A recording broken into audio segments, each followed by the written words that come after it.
In the previous part of this documentary, we trace the genesis and reasons for so-called xenophobia in South Africa. Big corruption, they're making millions. As well as what actually happened on the ground. They break the door, they take everything inside. They take shelf, fridge, tables, everything. In this segment, we look at the way forward in dealing with xenophobia. Now more than ever, we need to direct our energies towards the achievement of a common vision through unified action.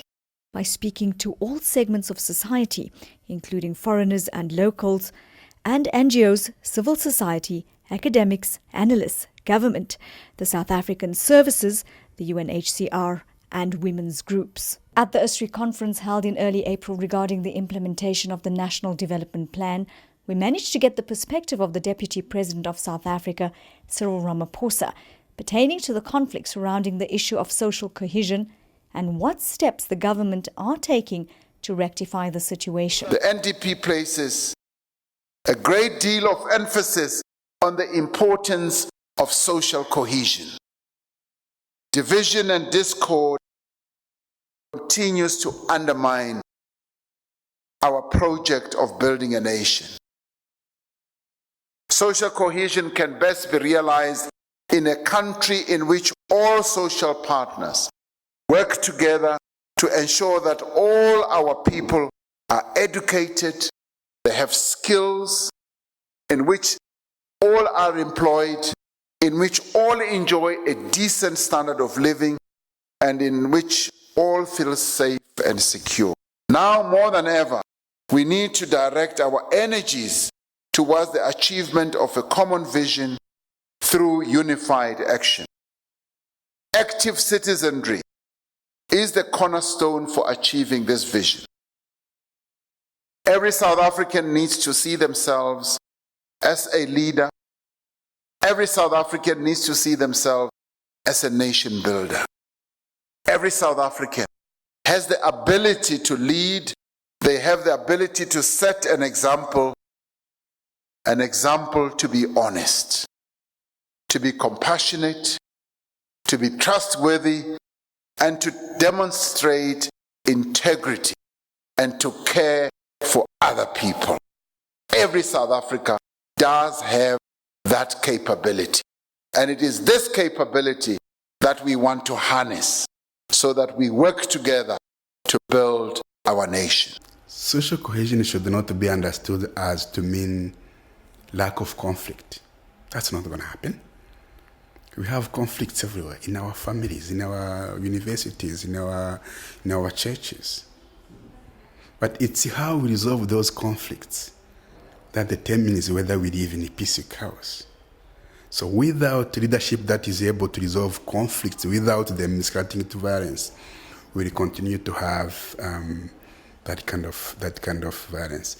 And from our research perspective, community leadership is a key factor in determining whether violence against foreign nationals occurs or not. Because issues of unemployment, poverty, inequality, those issues are almost everywhere. But we don't see violence in all the communities.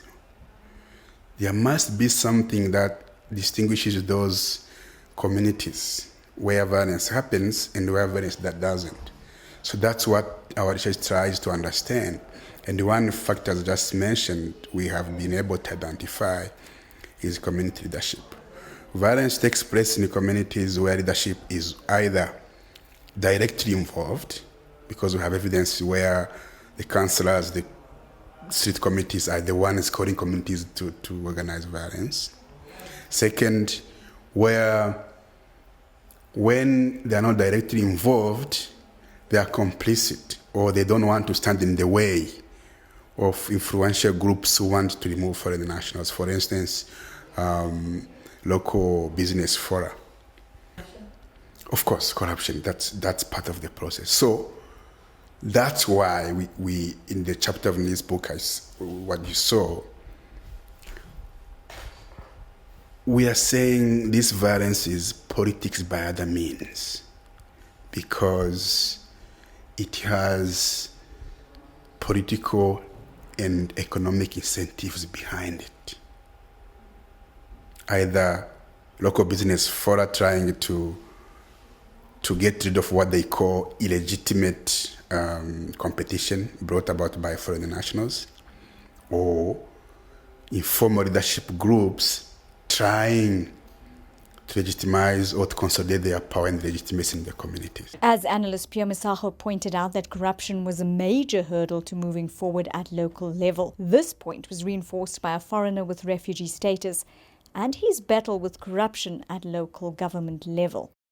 When we go for the Home Office, agents, touts are involved there, and they take money, 1,000 rand, 2,000 rand, and inside that, which people are sitting on the computer, they take from the back door, they take the money and they give the paper.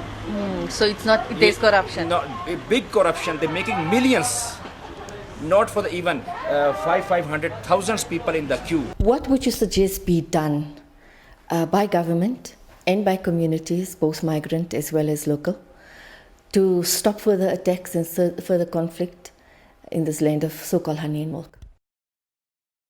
First, I could say the government. The first thing is to acknowledge there is a problem. To acknowledge the problem and understand what is behind it. And then through that by that understanding, you can design appropriate interventions. And interventions have to deal with two key issues, which people tend to confuse. There is what is known as xenophobia. Another thing that is not happening in the societies in the communities where violence happens, local leadership is not able to resolve conflicts in the communities. One of the very distinguished NGOs responding to the so-called xenophobic attacks was the South African National Muslim Women's Forum, one of the largest registered NPOs in the country. This is an association of women's forums in every town and province, selflessly engaged in daily social upliftment projects, whether it is in feeding schemes, frail care, orphans assistance, hospital visits, or responding to humanitarian disasters, whether it is man-made or natural, like responding to the so-called xenophobic riots.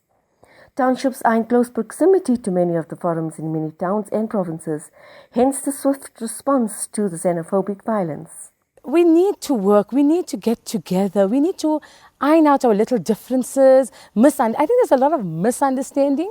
We need to come to a way forward where we can sit at an open forum. Why I say this is recently we work with a lot of foreigners, and a lot of them came with this concern, well, I'm still investigating, that the medical health sector has requested that when all foreigners come to public hospitals, and if they're staying over, they have to put down 1,500 rand.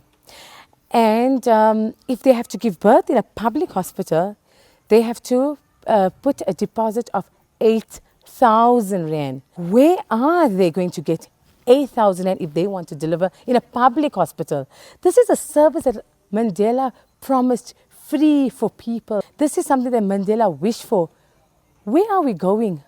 It's something that we need to look at urgently. If you look at the crime and the petty crimes happening in the homes today, the first people they are blaming are the foreigners. And I don't think they are responsible.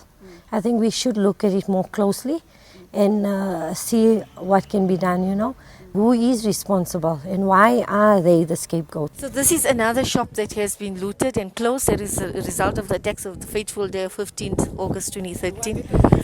Do you miss the shop? Yeah. Why? Inhlekiyazi ma khona bafana kade bavulela ecaleni so barofa yabona so njengoba barofa njengoba sabazobuye babathi meeting njengoba kuthiwa mele kuqoshiwe amandiya ngisho manje so njengoba kuqoshiwe amandiya angazi for ini. Are they all from Ethiopia? Yeah, Ethiopia. You have all of these. Where are their shops? This one, John Dube. Yeah. This one in the John Dube. Okay. And the Dudusa. Same section. Okay. Yeah. So have they all lost their shops? All of shop, yeah. All of shop Dudusa. But have you got refugee status? For me? Yes. I have. Yes. I have. So that means the government had to look after you? Never. Never look after you? Yeah, I stay 10 years. I'm using until now asylum seeker. Yeah. Now, until from 7 months now, we don't have even for place. You don't have even the wall. Most of guys move from where some around looking the business. Some is just stay some wild, doesn't have any place, even they sleeping. Some is have a woman's, children's. We are loot everything, but we don't have nothing. But even children like this, women like this.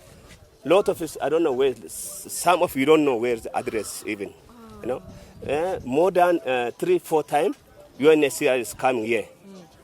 They didn't find anything. They never give right appointment, right this section. Even come Ethiopian embassy for nothing. Never give for this, for Ethiopian embassy or UNHCR for nothing, Now until this time now, we don't have any chance. We don't have good things. We are hungry. A lot of guys, we don't have any business, We are loose, 7 months time. Even that, all of grocery expired. You saw, I think this morning, expired. We can't do anything. I don't know. Even government is not our problem. I don't know why until now and doesn't solve us. And the police?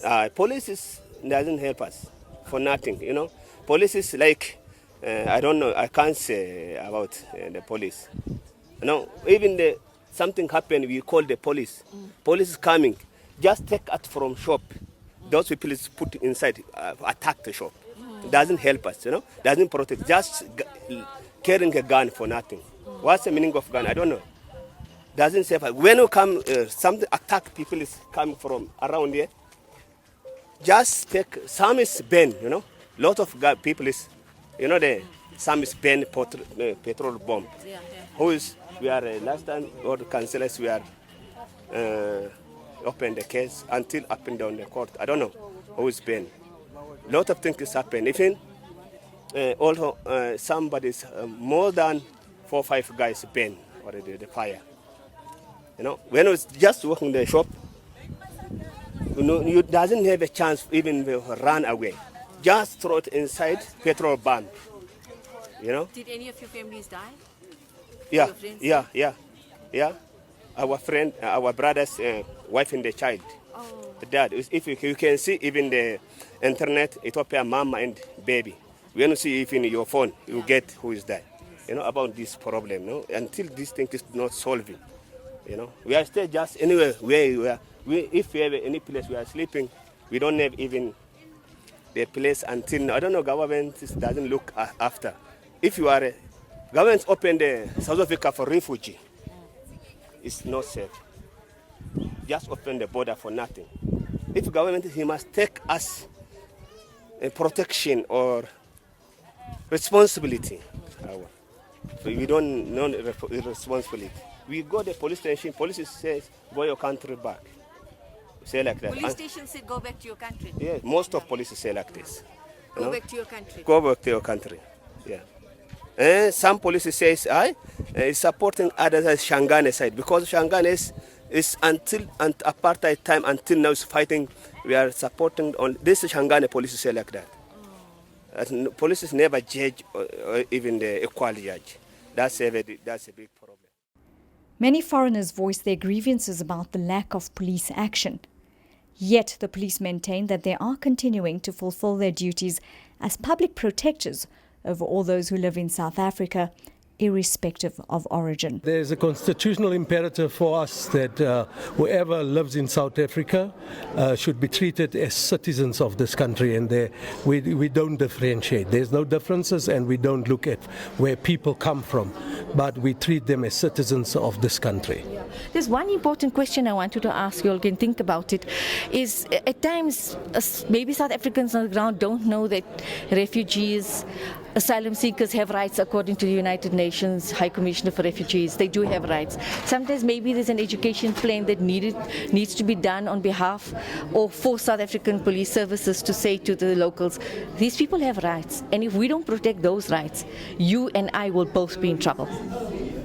Yes, there is international instruments that we must adhere to in terms of the United Nations documents that's available. And our members is made aware of these things. They also, when they go for their basic training, these are the things that's modules and things that they are trained on. But also it's being repeated, and as you say, maybe there's a educational program that's needed for the community, and that we need to look as well, so that we know that everybody is aware that in terms of these instruments that they must be respected, because we are a people of this world and we're in a global village, and what applies in another country must apply in South Africa as well. Definitely. Sir, what do you have to say? I'm Colonel Kemp, and I'm the station commander of the Bramley Police Station. What I would like to say, I'm really honoured and I think privileged to be here tonight, to listen to other people and to their points of view. I've also realised that not only the eyes of the country, but the eyes of the world are focused on the South African Police Service. We must be very careful what message we are sending to the people of this wonderful country of ours and to the rest of the world. I think if people start losing confidence in their police, and here in South Africa, the South African Police Service, we're in for a torrid time. Thank you. Ma'am, I'm Brigadier Ngobo, the station commander of Alexandra. In Alexandra, we are making sure that all our clients are treated with dignity and respect. And we are also making sure that the crime is prevented in all spheres. The recent xenophobic attack, which was in Soweto, in Alexandra, we try by all means, together with the local communities that were there, to ensure that that xenophobic attack is not taking place in Alexandra, and we managed to prevent it. In all our police station areas, we are having a number of organizations. The most important one is the community police forums. And we want to make an appeal to especially the foreigners to be part of the community police forums, because things are being discussed there. For instance, if there is a threat, there is one or the other problem of which the station commander is there. Where there are problems is where the community policing forums are not strong, they are not effective. There is a number of police stations where foreigners have grouped themselves into organizations. You go to Yeoville, Johannesburg Central, and there are very, very less problems, because issues that are being burning issues are being identified as soon as possible. They're brought to the attention of the station management. They are being dealt with. Very, very few issues got escalated to our level at provincial level. And we're here to serve and protect everyone who is in this country. And foreigners themselves have been trying to do something. This document will prove that. To do our Foreign Shops Task Team report to stakeholders, public, 2013 September. This is just a few weeks after the attack, and this document proves that they have also been trying to do something from their side. Many of them have refugee status already, and that means South Africa has a legal responsibility towards them, which we will discuss a bit later on. When I spoke to the people on the ground, they said there's a problem with leadership. And sometimes the police on the ground are on the wrong side. They are dealing with people who are not true leaders, but because they have the money to bribe, they are able to get whatever they want from the police, and rub the palms of the police, put some money in their hand and say, do this for me. And the policemen overlook what is being done, especially with attacks to foreigners. If such a case is brought to you, will you address it? We will address it. I want to make an appeal that especially the foreigners, but let me tell you, South Africans as well, don't know the local leaders. Because remember, some of our younger members, we must concede that sometimes they don't treat people with respect. But when it is reported, it brought to our attention, we do act very much decisively. But anyone, this includes South Africans as well, they must make sure that they know in a police station area, like Alexandra for instance, who's in charge of the police station, so that when you go to the police station, you are not happy with the service that you are getting, then you can call the man who's in charge of the police station. When the station commanders are being called that we're not happy with this service, they act very much decisively. In most cases, we do charge our members, and there are a number of our members who are now in the street. We have dismissed them because we got a code of conduct that say the customer come first. We must treat our people with respect. There is on our internet, there is there's pamphlets that we are distributing so that people know that this is the leadership. Sometimes I got called, for instance, from the presidential hotline, from the minister, and here is the local leadership. And anyone in a station area must know who is the station commander, who are the senior people, so that this matters. If you're not happy, that is why they're here. If you're not happy with the service at the police station, these are the people you can call. And all the time, they've never disappointed me, this team.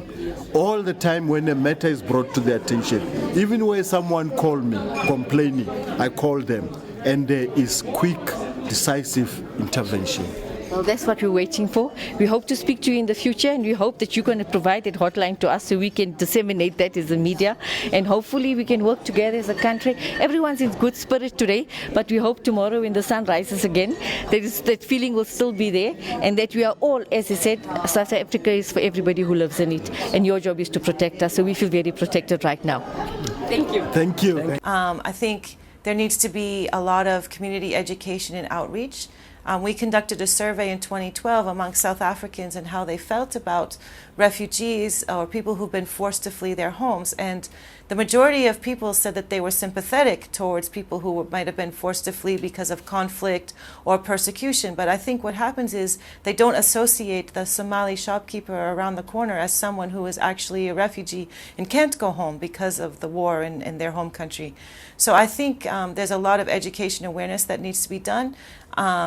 Which it's going to take a number of stakeholders, including government, civil society, and many people to try and raise awareness about refugee issues.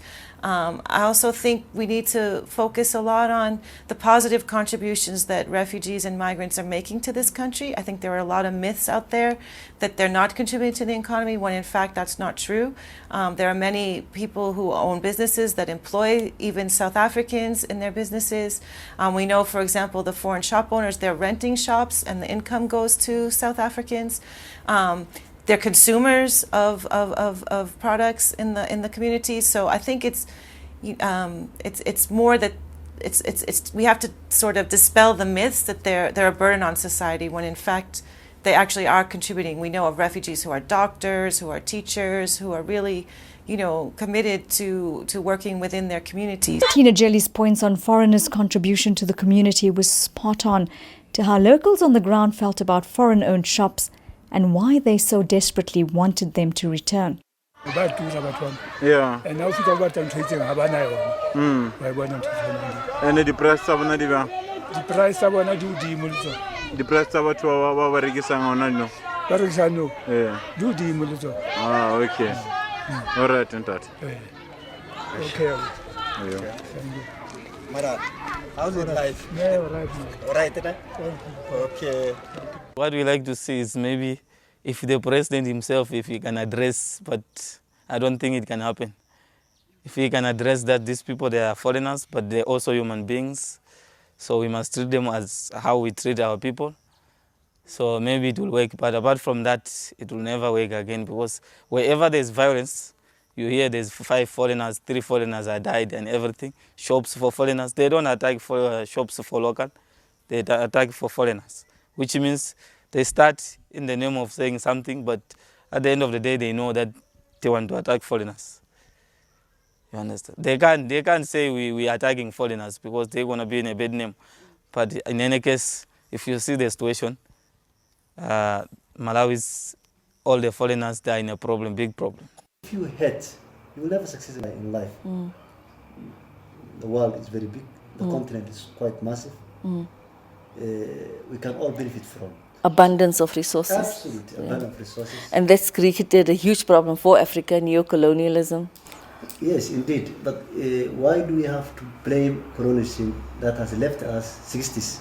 Yes. 50 years of our own. Saying is, we need to take our destiny into our own hand. We need to come out of the box. We need to be focused and say, this is our goal, continent. This is what we want to achieve. This is our people. Here where they are today. And this is where we want to see them in 10, 15, 20 years down the line. Do you think there are some foreigners that can be problematic? Oh yes, indeed. Any community, I was telling you earlier on, I don't believe there's xenophobia in South Africa, but there is a criminal element that are taking advantage.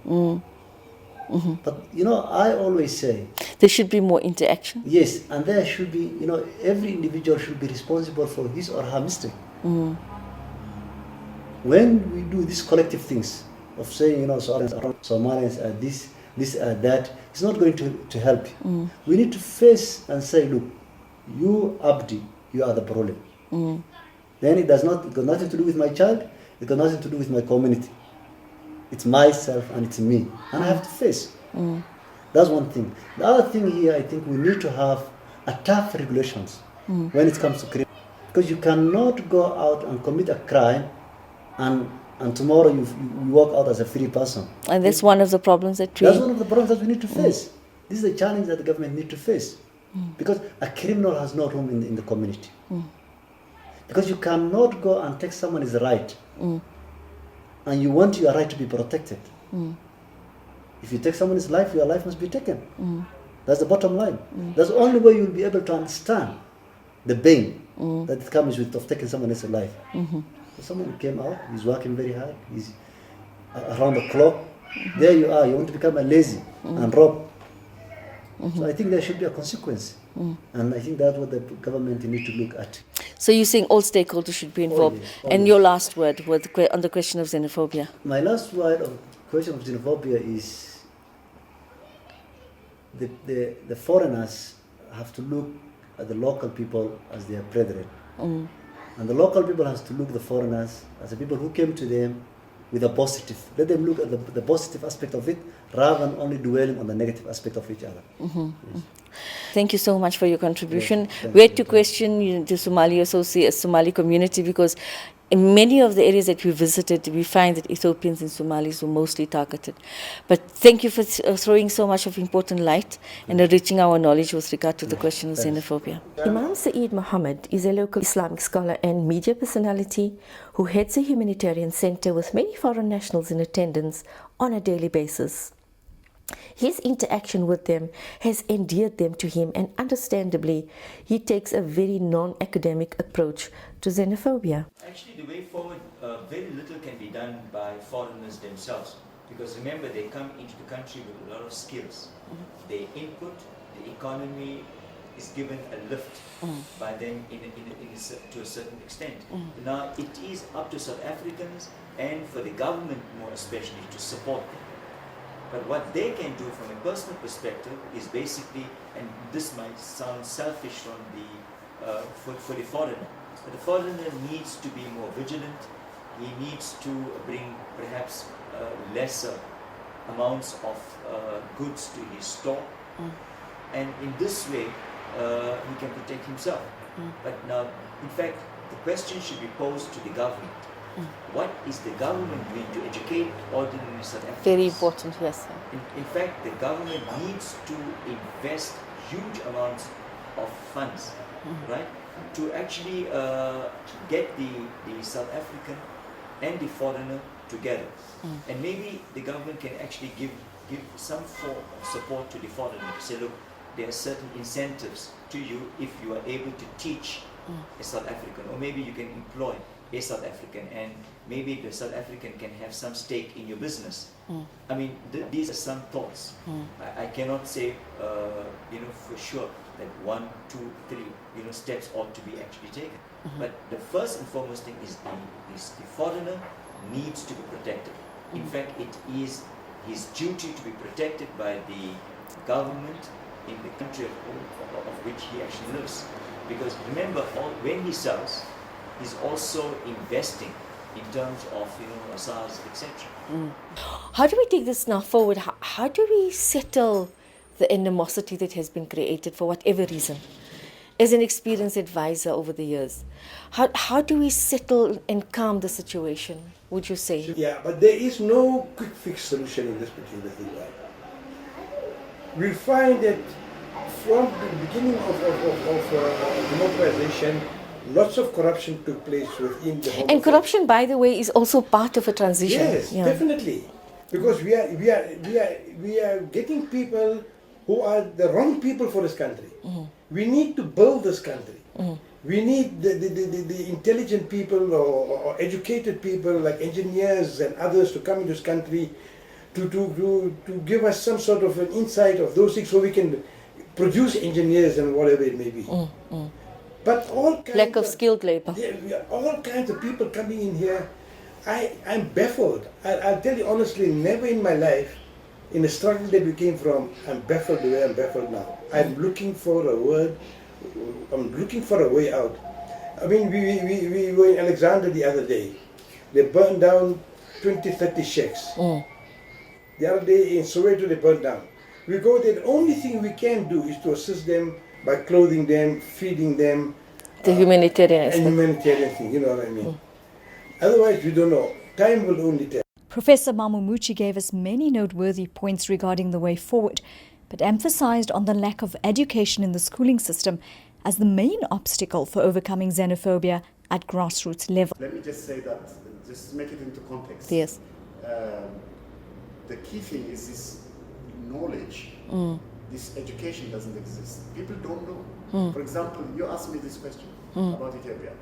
How many people know what you know? Not even 1%, not even nothing, not even a percentage. Honestly, you see, that's a big problem. You know, you are Freya. You'll not attack me, trust me. You'll be my sister. Yes. Because you know. But if you don't know, why would you care? So ignorance. Yeah, people don't know. No, the school system doesn't teach them. They don't know about Africa. On literature, what do they know? Do they know any African literature? They know about Shakespeare or others. You understand? Yes. The education is not with us. We're miseducated. We're not educated. We don't know about ourselves. So, how many of you know about Madiba's story with Ethiopia? How many of you know about the Ethiopianism history?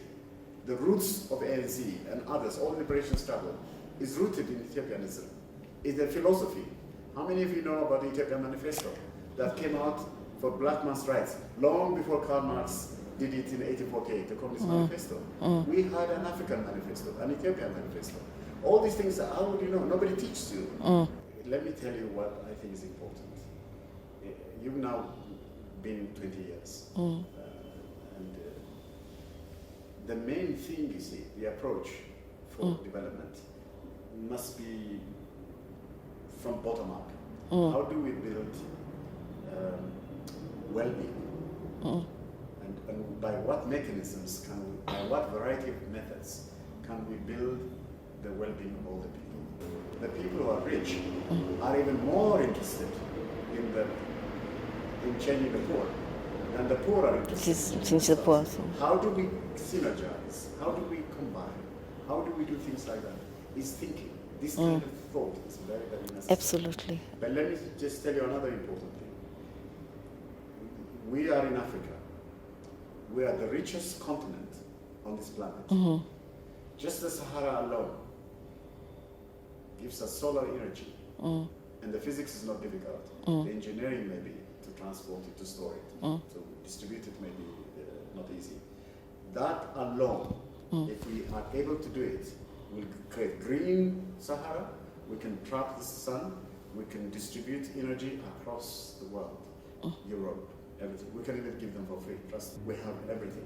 The DRC Congo alone has mineral resources estimated to 24 trillion. This is a combined GDP of all of Europe and America. Africa is rich. But why are Africans poor? Now, if a country like you some of the key developmental, there's some developmental things. Gauteng is a development province, relatively developed province.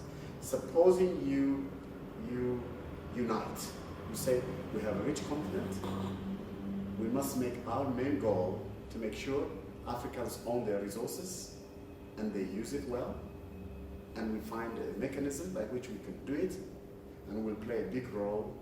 We're a Pan-African nation. We were supported in the beginning by Africans. The Europeans came later. If you unite, you take on Africa in a large sense. Think of Africans. Think you are Africans. Don't say South Africa and Africa. Don't say silly things like that. Be Africans. Be Pan-African. And you invented African Renaissance. Be the Renaissance. He wanted to come back because he had everything in his shop. So now what happened here? Why he closed? They're fighting. Okay, Mama, you all seem to like, you don't have problem with the foreigners. Not at all? No. Okay. It's my brother, it's my blood. It's your blood? I'm still reeling from the shock of the earlier incident, where from nowhere 2 youths approached us and started questioning the old lady in a very menacing way. Who are we and what are we doing there? So I just, for that moment, just felt what it was like to be a foreigner. Is it a question of turf, fighting for territory? One doesn't know yet, but it seems deeper than that, because certain areas are fine and certain areas are worse than others. Much worse than others. And I like the statement the one lady made. We are brothers in blood. And that's how we should think. Internationally acclaimed Professor Shadrack Guto shared many of the sentiments provided by Professor Mamamuchi and also gave a very clinical response and advice to the way forward in dealing with xenophobia and civil strife in South Africa. While in Tanzania, Zambia was the headquarters of the ANC in exile and so on. Now, those people at least were there to fight for their own country, but an ordinary South African was never mobilized to participate in the liberation of Africa, while the people who they are now committing offenses against are the ones who, or their parents or generations, because these things took a long time, did mobilize, and the little they had, they gave support to be able to liberate the continent from apartheid, from colonialism, whatever it was.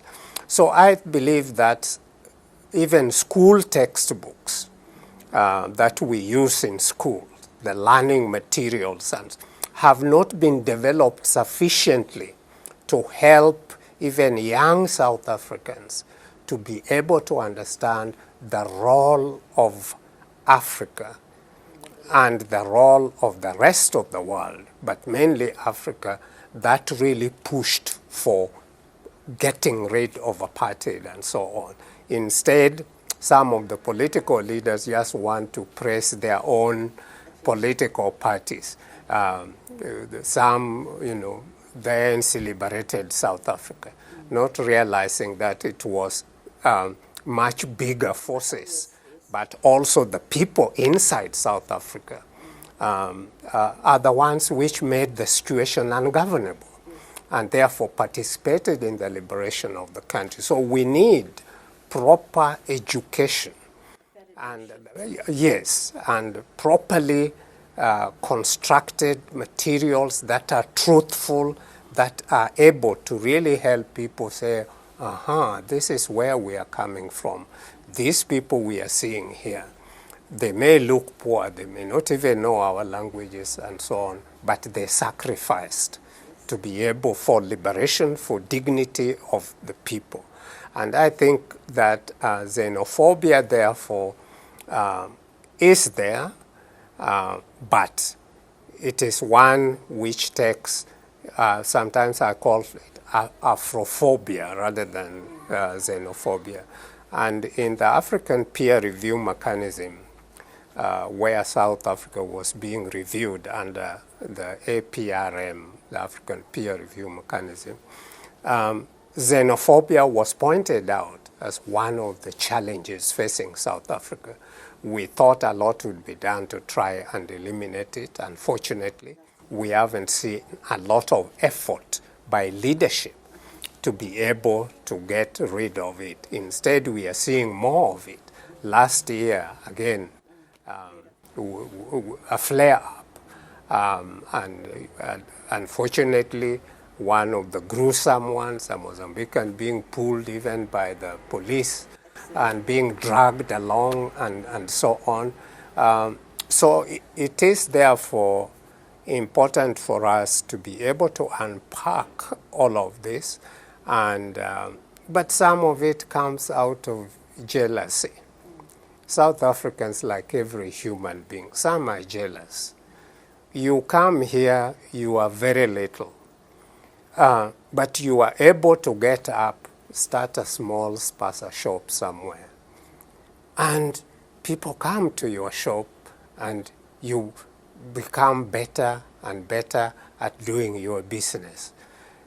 But South Africa, because apartheid did not allow these talents to be able to mature naturally, people instead, some of those people who cause violence are those who they just want government to provide, government to provide, government to provide, but they don't use their own creativity, innovation, to be able to say, your life is yours. It is not, government is not going to answer everything. Because if you wait for government to do everything for you, are you going one day to say you want government to come and cook for you? As a local businessman, Mr. Ismail Musa, what do you see the role of businessmen in stemming the tide or in combating xenophobia? I think my idea of combating xenophobia, or you could say upliftment, yeah, in a broader sense, yeah, in a broader sense, would be to this is where your corporate responsibility comes in. Yes. Okay. And at the same time, you directly or indirectly going to be affected by foreigners, people who want to uplift their communities. Mm-hmm. So, in all aspects, and if we look close enough, we notice that there are corporates that are doing amazing work in our country. And all we need to do as business people is just follow that trend. Absolutely, absolutely. And then, of course, spread the word to say that, listen, fellow citizens, yes, by example. And then we could build those blocks, build those bridges, and not go so far as we don't know our way back, as some of us have really shown. Absolutely. We've forgotten our brother. Now that we've flourished into the corporate world, so this is an eye opener for all of us, and a reflection. Recently, many foreigners received a text message to warn of impending attacks. It is now left to see whether the government and other stakeholders keep to their promises of protecting all those who live in South Africa. But it comes at a time when the African Union is taking a bold initiative for all of Africa. What do you think South Africans should do, the government should do? Do you think they played their part? But do you think there's still something to be done to better relations between South Africans, immigrants, refugees, asylum seekers, etc.? Yes, definitely. Look, there has to be dialogue. There's no other way. People have to understand that these people have come from other countries of great difficulty. They haven't come to steal anybody's job here. All the shops that have opened, they have opened them. So everybody's got an equal chance to open a shop. Right? And if people have a problem at the beginning and say, you know what, we're not happy, we don't want you to open a shop here. Finish. So, we don't want you here. But why were the people welcome? Why were the shops not burned from the first day? And if people didn't want to support them, just don't buy from them. But why do people buy from them? It means they welcome them. It means they don't have any resistance to shop being open there. They have no resistance having them as an owner and they're going as a customer to them. It means they're happy with the service they're getting. So why should there be a problem? And the foreigners at the same time have to see, you know what, be reasonable with your prices, build relationship with the people. If there's a problem, bring in a community leader or somebody you should speak to. Yeah. Yeah, what you say? You're suffering. Yeah. Oh, we are suffering, I'm telling you. Just now I'm looking for the airtime. I haven't got the airtime. I go there then. Yeah. So the locals don't have the things that you want? When the people say you must vote, yeah, I think I will vote for these people because we haven't nothing now. Yeah. When you want something, you must go there in the terrain. And where is that? To the multinational? Yeah, in the tree. You see the... Oh.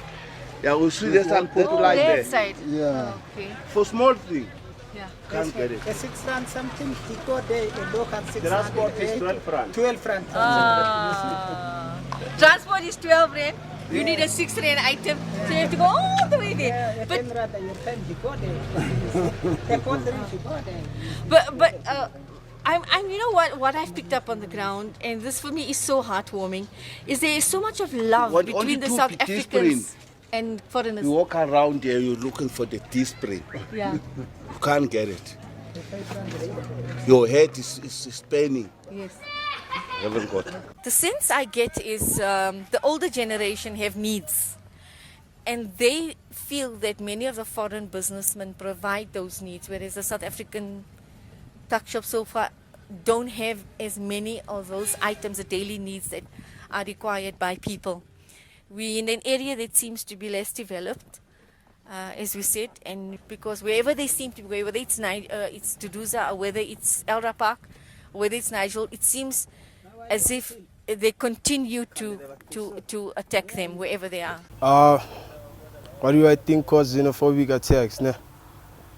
Firstly, I can't say it's xenophobic. I think it was just looting, like people taking advantage of the situation of the shops, of the foreign-owned shop. Because if you can check the shop like next to me right now, you can check the stock inside. It's like it's not too much stock like inside. It's not like much stock that people can come and buy here. These foreign-owned shops, they like they're selling their goods in lesser prices than these shops that we own as South Africans. Mina ngibona kanjalo ukuthi it's about apartheid because abakwazi ukuthi bafuna ukhetha labantu abaphuma outside.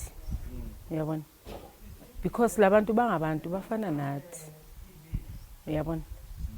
And thina sinama families outside aphesheya kusho ukuthi nje it's my daughter akekho la uphesheya so make fika lapha yana phesheya fanele bamphathe kanjani bamphathe